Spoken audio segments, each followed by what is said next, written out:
Tides of Annihilation, un nouveau jeu d'action d'origine chinoise annoncé lors du dernier State of Play. On a eu droit à une longue vidéo de gameplay et faut reconnaître que ça en jette. Sortant tout juste d'une session d'FF13, ma première réaction a bien entendu été des Madame Badass qui ont l'air de se battre de façon badass dans un setup cool.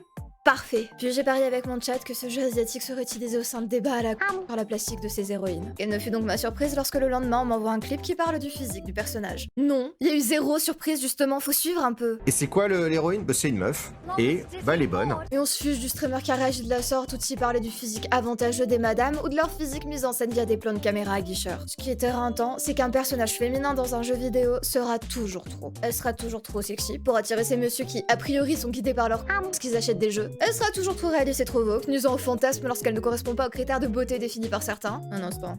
Mais du coup, dans les deux cas, ils achètent bien leur coup. Le parfait contre-argument, c'est de prendre FF16 puisque le jeu y est d'ores et déjà comparé. On y retrouve Clive, débarquant avec ses abdos divins et son cul moulé dans ses divers pantalons en cuir. Ouais, ça alors? Une caméra placée derrière lui alors que son popotin dans un pantalon ajusté glisse vers nous. Quel aguicheur ce Clive. Personne n'en avait rien à carrer de Clive et de son cuir vu que c'est un gars badass dans un jeu vidéo qui tape sur des trucs. Par défaut, on se concentre pas là-dessus. Pourtant, vous serez forcé d'admettre que les dames du trailer sont tout autant vêtues que Clive. Ils ont même un décolleté identique. Il y a un passif.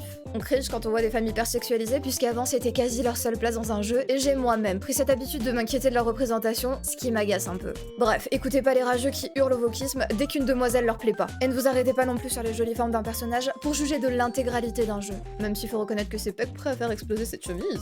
C'est traître.